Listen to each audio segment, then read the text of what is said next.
Do you love data nerds, awkward meet cutes, and cat lovers? Well, you are going to be purring with delight over the brand new rom-com from Helena Hunting, A Love Catastrophe.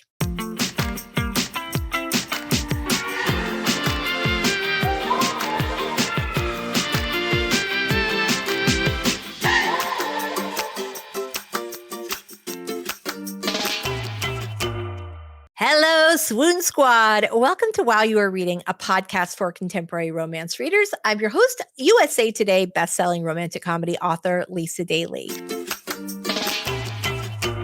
On today's show, we are talking with the fabulous Helena Hunting, one of my all-time favorite authors, about her charming, funny, couldn't put it down new rom-com, A Love Catastrophe. Now, Helena is the author of some epic contemporary romances and rom-coms that you already know and love. She's the New York Times and USA Today bestselling author of Meet Cute, Kiss My Cupcake, and my favorite hockey rom-com series, the Pucked series. Helena lives outside Toronto with her amazing family and two awesome cats who think the best place to sleep is her keyboard. Helena writes everything from contemporary romance with all the feels to romantic comedies that will have you laughing until you cry. Welcome, Helena. I am super excited to have you on the show today. Welcome, Helena Hunting. I am so excited to talk to you. I have to tell you, I read your book in one sitting in my pool floating around, and I got this is funny. I got weird sunburns on like the back of my arms because right from holding it.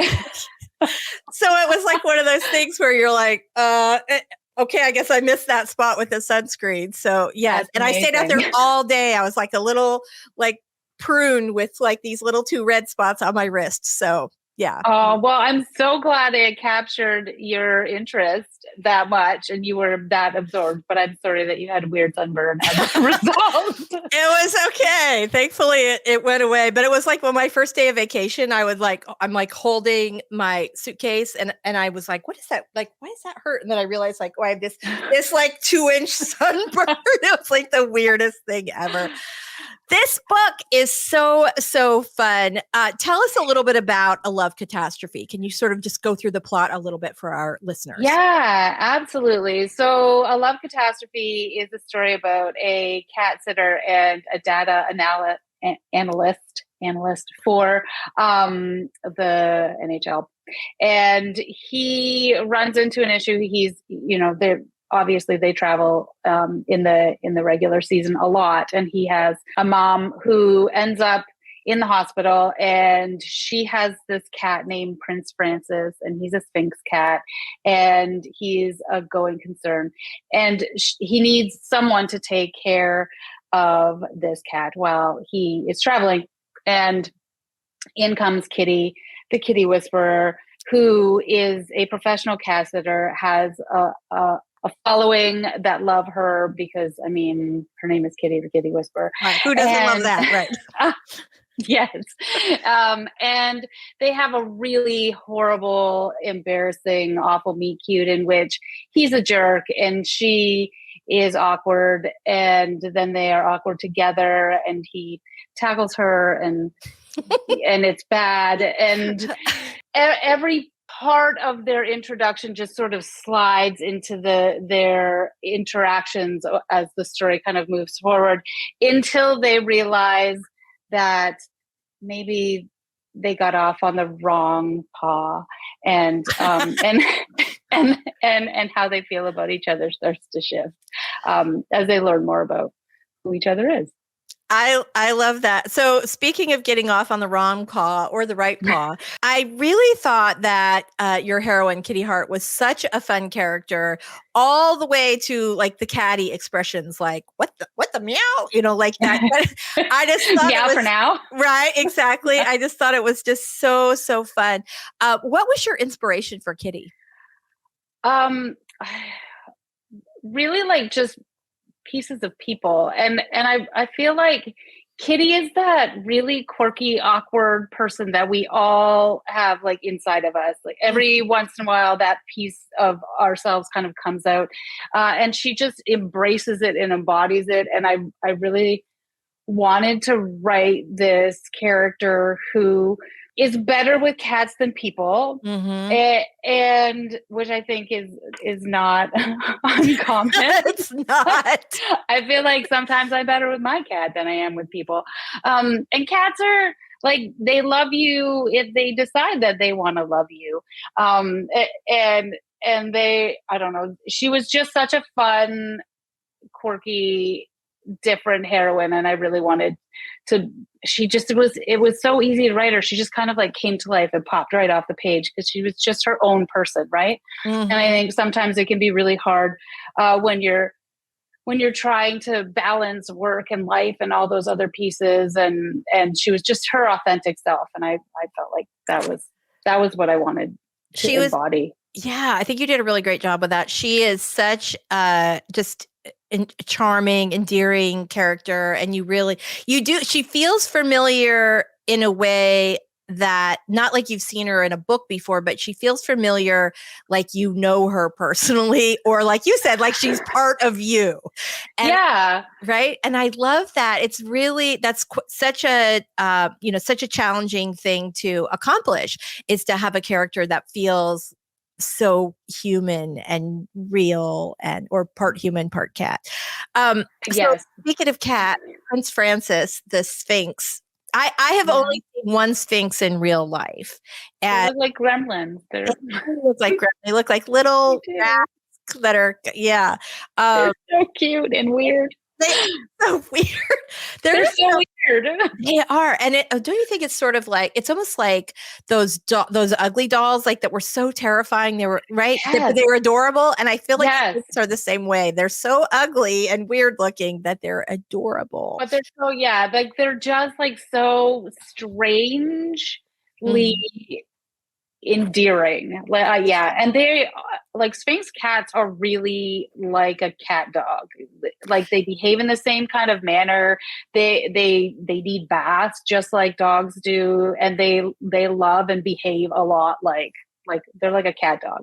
They play fetch. They do all that kind of fun stuff. I think that is so interesting, the way that this cat, Prince Francis, sort of became this barometer for how right. So as animals often are, right. So, I mean, sometimes, like, if your dog or your cat is like, making surprises in your shoes, there's something going on with them emotionally, but a lot of times it's a reflection of what's going on with you emotionally. Exactly. Yes. And Prince Francis was a barometer for the relationship that was forming, right?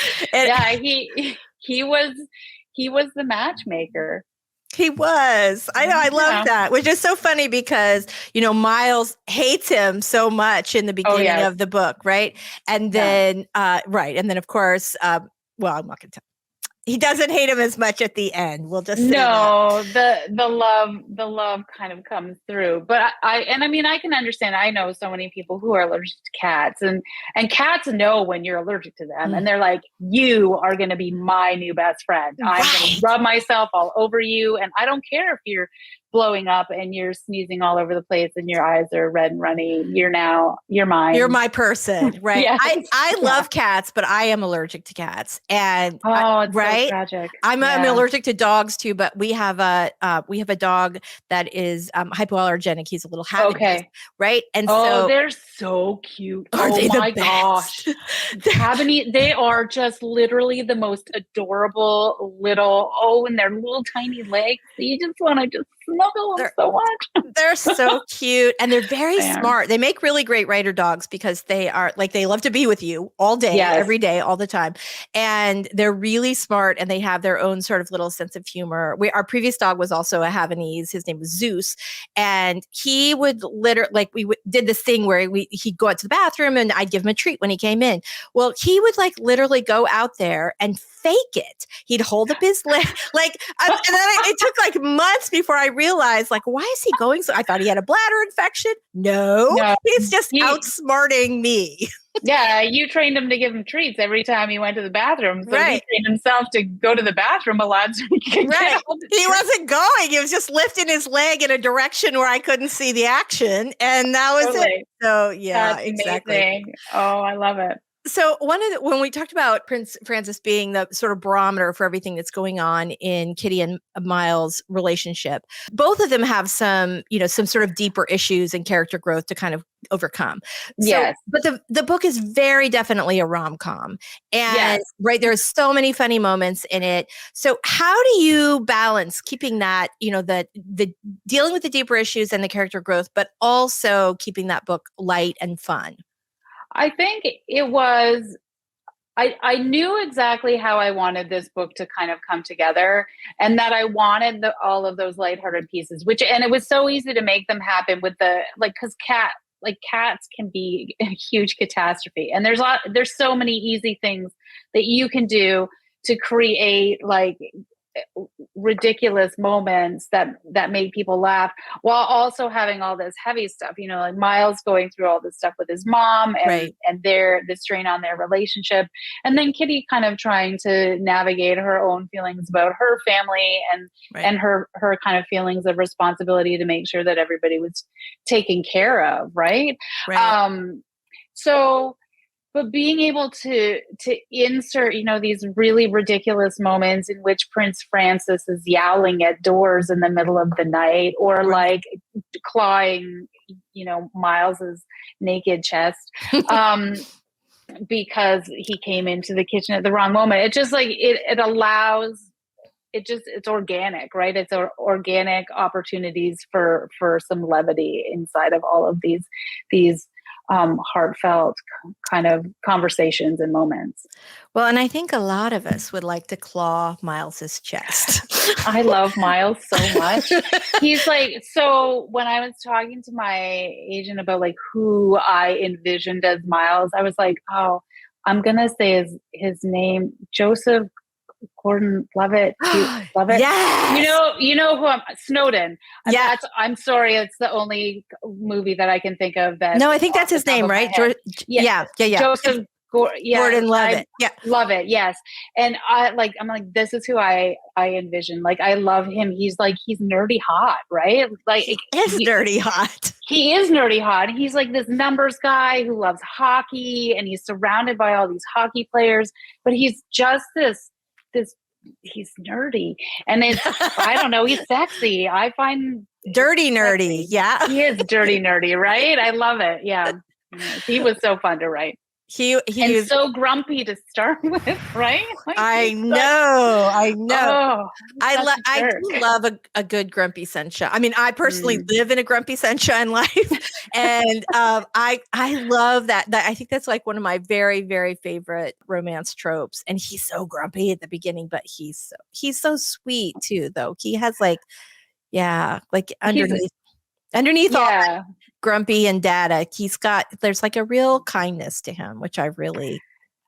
Yeah, and we don't get to see it at first and for obvious reasons, right? There's so much trauma, and there's so many things he's trying to manage. But as those layers get peeled back, and he gets over, Kitty's exceptional quirkiness, and they sort of learn about each other. They were so fun to write as a couple. I loved writing them. I totally got that vibe when I was reading it. And I think, I think a lot of our readers will too, that you really do feel like the fun just comes through. It's just, there are so many little things that you didn't have to do, like the funny expressions and things like that you did do, that just make it's so just rich. It's delightful. Thank you. It's really a great book. You're so welcome. So I had a question. This is a weird one. So you talked a little bit earlier about pulling pieces of characters from people and things like that. I do that sort of Frankensteining characters from people I know. And so I was curious as to whether or not Prince Francis had any personality traits shared by your cats, because I know you are a cat owner. Oh yeah. Yes. Okay. So my cat and my best friend, Deborah Anastasia, she has a cat and his name is Blackberry. And whenever she takes a picture of Blackberry, I'm like, he's a tuxedo cat. He's so regal. He's just, but I'm like, every time she takes a picture and he's looking dead on, I'm like, there's a human inside of like I feel like there's a human looking back at me, and it's not a cat. And he does this thing where when he's annoyed or you're not giving him enough attention, he like knocks everything off every surface until you give him what he wants. Like a bad toddler, right? Right. Or like a kidnapper kind of, right? Like, yes, yeah, right. yes. I'm okay. Next, it's going to, yeah, exactly. Yeah, Oh, that's going next. Yeah. I love So that. that is one of the things that Prince Francis, that's what he does for like the first several chapters in the book. Every time he comes in the house, everything is on the floor because he's knocked it all off the shelf. Right. He is not happy, wants you to know. No, he's not happy. And I don't think I make him, I have had a situation in which, so there's a situation in which they discover the litter box and why Prince Francis is not happy about his litter situation. And I have witnessed something like this in which it got a bit out of control. Mm-hmm. And so they take a stand. That's what animals do when they don't like their situation. Like every time we go away on holidays, if we leave, we can't leave our cat anymore. Like he has to come with us, or we have to have somebody literally stay with him in the house. He can't handle it. He leaves us a gift in the middle of the dining room. Like right in the middle, like, here you go. You left me. And this is how angry I am at you. Right. And I want to make sure you don't miss it. So I'm going to put it right here. Oh, yeah. Where you eat. This is where this is where this is going to happen. This is how I feel about that. Exactly. I love that. I love that. So Kitty Hart, cat whisperer, her best friend's cat who owns a cat cafe. Miles is Miles Thorne, who's kind of a grump. So I have a question about how do you choose names? Because I realized I don't think it was ever so. And here, let me just say this before anyone who has not read the book yet, you totally make it work. Like I'm explaining it this way, but what I found was that I was very charmed by the fact that you sort of choose names that kind of imbue some aspect of the character without being like too on the nose. And so I was wondering and then I started thinking about like all your previous books and thinking that's a thing. That's a thing. I do. Yeah. Yeah. I'm very thematic with names, especially if I have like a series. Mm-hmm. I have a series called, it's a hockey romance series. Oh, I'm aware. And all of the girls are flowers. Like all their first names are flowers or a nature reference. And then I have another series where all the heroes, it's last names for first names. Like they all have like last names instead. And and so I do this 100% intentionally. And I have another hockey series and they're all chess pieces. All the heroes are chess pieces. I love that. Well, so this is funny. And what you did not hear in the introduction is that I mention and rave over the Puck series. Oh, thanks. Because I loved it. And so actually my last question is kind of related to that. So Miles is a number cruncher who works for an NHL hockey team. You also wrote the whole Puck series, which was the very first hockey romance I ever read. And I have to say, it inspired me to write my first hockey romance, which I had never done before, even though I know, right? And I love hockey. I grew up in Denver. I mean, I live in Florida now. Yeah. But I grew up in Denver. I remember like being in high school, going to like the Flames games for like $5 on like Friday night. You could go to the game for $5 with your student ID. And I know, which now is like $1,000. And it's like a lot more expensive to go to the game. Right. And now I'm a Pittsburgh fan. But anyway, I love that series. And I will tell you, I started reading it. I always liked your books. And a friend of mine said, oh, you should like check out this series. And I hadn't really gotten into any kind of sports romances, but I couldn't sleep one night and it was like midnight and I got in the bathtub And I started reading that book and I finished that thing in the bathtub. It was like 4:00 in the morning. I'm all pruny. And I was going to say, oh my gosh, were you not cold by the end? No, I kept heating up the water again. Okay. I have a giant bathtub, so I kept heating up the water again.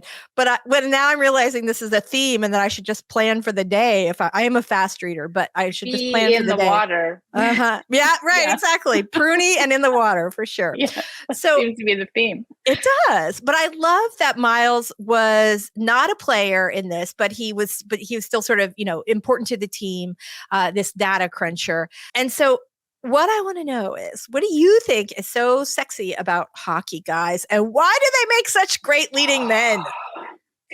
So there's so many reasons. Hockey is such a fast-paced, intelligent sport. Like it's so smart. And they just tend to be so much more down to earth. And I'll be honest, like I started my husband when we were dating, he played rec league, like not right. Mm-hmm. But he would play every week and I would go out and watch him play. And he's like this sweet, oh my gosh, he is like the embodiment of a cinnamon roll hero. Aww. Like absolutely a total cinnamon roll. But he would get on the ice and it was like a totally different version. I was like, oh my gosh, this is so hot. I need to write a book about this. And they have like incredible stamina. Mm-hmm. They're really like, they're team players. There's just everything to love about, who they are and how you just have to be so driven to get to that level of playing. And they play on like a lot I games. They do. It's so many. Like, it's a lot. It's a lot. It really is. And it can be a really long season. I don't know. I've always been fascinated, and I just love the game. And I went to see a couple of playoff games this year because the Leafs made the playoffs. So we were like, yeah, let's do it. And it was so fun to watch. Anyways. I am all about that. All about it. I didn't your book was the first hockey romance I ever read. I didn't even know that this was a subgenre at the time. Right? And and I had read your, more your, sort of trad published standalones. And so I was not expecting the steam level. I loved it. Yeah. I was not expecting it. Oh, it was great. Yeah. But yeah. It's really like not toned down at all. Well, I thought it was delightful. It was really fabulous. So, but yeah, it was the inspiration for me. I started thinking because I never, I wanted to write a series for a while and I hadn't really, I was kind of trying to figure out how I could do a series of interconnected standalones, and just a bunch of things came together when I started thinking about it. And after I read it, I'm like, oh my God, it's got to be hockey romance. So yeah, the found family piece is so, oh, I love that. Right. Like that they are such a unit. Yeah. And they love hard and they fight hard and they play hard and they do other things hard. Yes. Yeah. Well, yes, absolutely. All right. Now I'm getting a little blushy here. So let's move on to our next segment. So every week, my favorite contemporary romance authors and I trade book recommendations. They tell me what they think I'd like. I tell them what I think they might like. And everybody's TBR pile gets a whole lot bigger. I have a recommendation for you. Okay. And I'd love to hear your recommendations for me. Do you want to go first or second? I'll go second. You go first. Okay. So my recommendation for you is from a debut author. It's called You with a View, and the author is Jessica Joyce.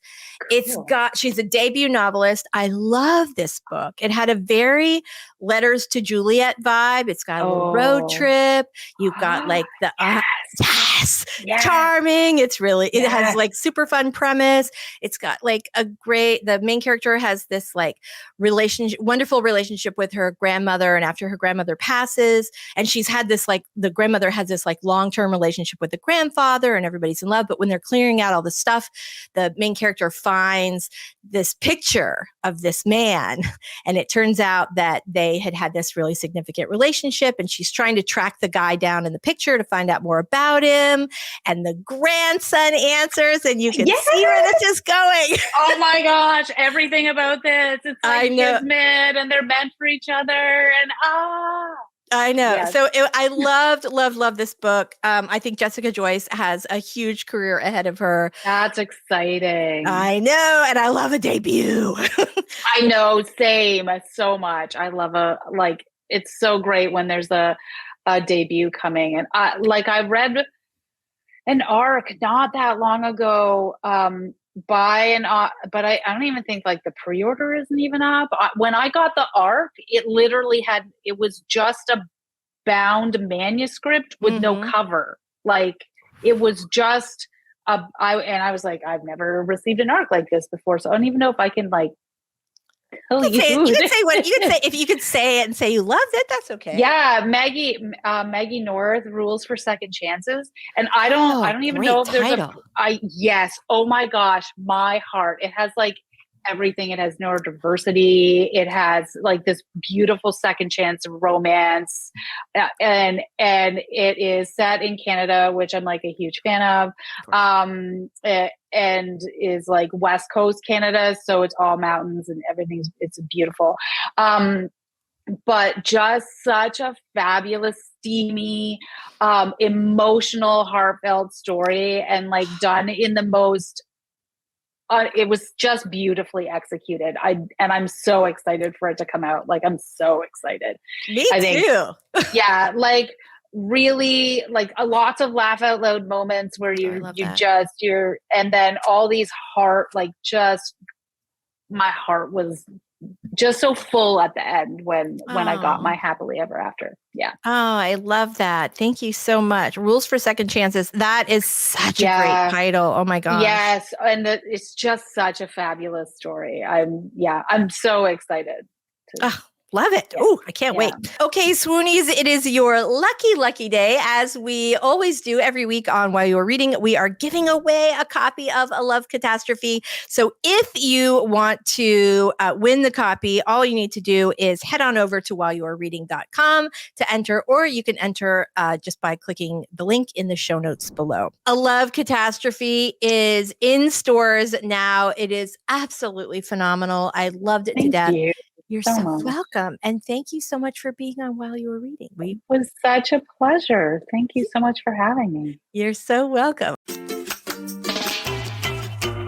Good news, Swoon Squad. If you love hockey romantic comedies, you will be happy to know that The Cutting Edge by yours truly, Lisa Daly, is in stores now.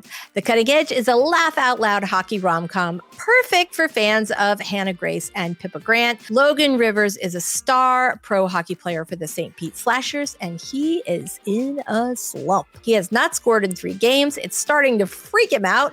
Enter Coco, who strikes a deal with an assistant coach to be Logan's lucky charm to pay off her training expenses as an Olympic figure skater. Everything's looking up for both of them. She's almost got her debt paid off, and the Slashers are finally on a winning streak. There's only one problem. She doesn't know how to tell Logan she's been lying to him the whole time. If she can just keep her secret till the playoffs are over. The Cutting Edge is in stores now and also on Kindle Unlimited. Will you be my book boyfriend? So would Miles make a good book boyfriend? Well, here on While You're Reading, of course, we only review books that we absolutely loved. If it's on the show, it's a 5-star book. But we also give the book a boyfriend keeper rating, which is basically my totally arbitrary thought process on whether or not I would actually date this imaginary hero in real life if I were single, which I am not. So for me, Miles makes an awesome book boyfriend because number one, he's a total sexy nerd, and I am all about the data nerds. Number two, Miles is a really, really good son to his mother, and he takes care of her as she is getting sick. Miles is basically a nerd flavored cinnamon roll, and I am here for it. Okay, let's talk tropes. So, for our listeners who are like, bring on the tropes, A Love Catastrophe is absolutely tropalicious. And it's got some of our very, very favorite tropes. You've got friends to lovers, family ties, you've got cat lovers and dog lovers falling in love, grumpy sunshine, characters stuck in old trauma who help each other to move forward, and many, many more. I think you're going to really love this one. So I just want to say a big thank you to Helena Hunting for being here with us today. A Love Catastrophe is in stores now. I'm your host, Lisa Daly. Thank you so much for listening, Swoonies. Now, as is our way here on While You Are Reading, we are going to be giving away a copy of A Love Catastrophe to a lucky winner this week. And Helena has sent us like this unbelievably cute swag to come with the book. So you're going to get the swag, you're going to get the book. It's totally awesome. So to enter to win the book and all the swag from Helena herself, you are just going to head on over to whileyouarereading.com, or you can click the link in the show notes. Thanks so much for subscribing, sharing, and rating While You Are Reading. I'm so incredibly grateful for your support of the show, you guys. You are amazing. And remember, if anyone asks you exactly how you fell madly in love with contemporary romance, you can always tell them it was while you were reading. All my love till next time.